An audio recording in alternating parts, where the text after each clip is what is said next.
Bonsoir à tous, j'espère que vous allez bien et surtout que vous avez passé un merveilleux week-end de Pâques. Je tiens à nom de l'équipe de Chef d'œuvre à vous souhaiter bien sûr un très bon moment en famille.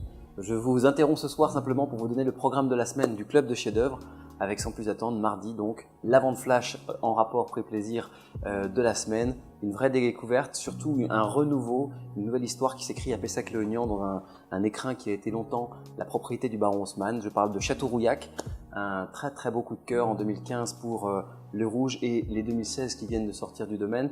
Une propriété qui a été reprise par Laurent Cisneros, un entrepreneur très brillant et surtout quelqu'un qui a une vision tout à fait différente un petit peu de la viticulture et du goût qu'il aime donner en tout cas au vin qu'il produit.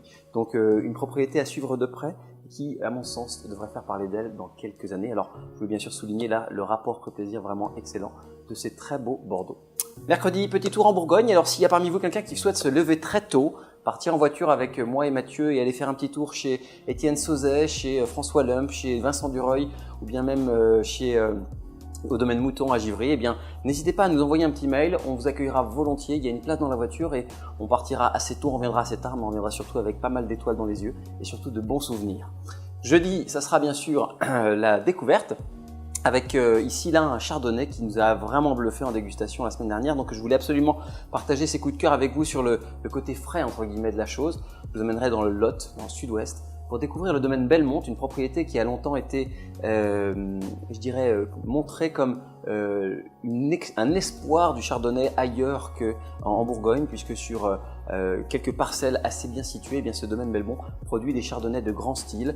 L'œnologue du domaine qui a repris récemment la propriété signe des chardonnays à mon sens qui ont de la conversation à offrir à ceux de Bourgogne, et si vous êtes amateur de grands chardonnays avec du style, avec de la profondeur, de la minéralité et aussi, là encore, grâce à des fûts bourguignons, une vraie finesse, eh bien, vous devriez normalement fondre de plaisir devant cette découverte. Alors, il y a deux cuvées qui ressemblent, qui mettent bien sûr en évidence le parcellaire du domaine. Ce sont des tirages limités, à peine 4000 bouteilles pour chacune. Donc voilà, de quoi un petit peu nourrir des conversations avec une table de passionnés.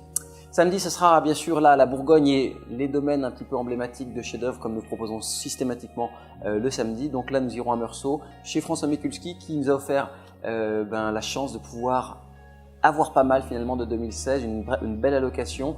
François Mikulski, pour résumer, c'est un des brillants domaines de Meursault, peut-être un des top 3 du moment, vraiment à suivre avec des 2016 éblouissants. J'avais emmené Daniel, un membre de Chef d'œuvre avec moi pour vérifier un petit peu la grandeur des 2016 et je peux vous assurer qu'on a vraiment été gâtés. Le petite cerise sur le gâteau, c'est qu'il y a aussi quelques 2015 que j'ai réussi à faire ressortir pour compléter un petit peu cette offre et également pas mal de rapports prix plaisir. Donc du Bourgogne générique tout simple en allant jusqu'au Meursault Genévrière immense, vous aurez bien sûr l'embarras du choix. En tout cas, il faudra cliquer vite parce que les volumes sont là assez réduits.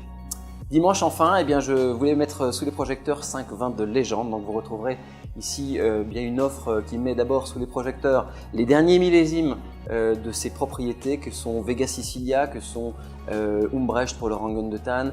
On va vous proposer également un petit peu des derniers millésimes des dernières bouteilles du millésime 2006 des Comtes de Champagne que je trouve absolument superbe aujourd'hui.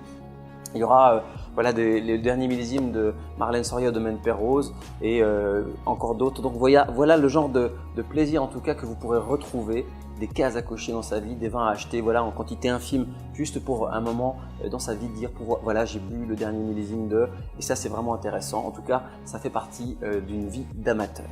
Voilà rapidement pour le programme de la semaine. Merci de votre fidélité surtout et je vous dis à bientôt pour un nouveau programme.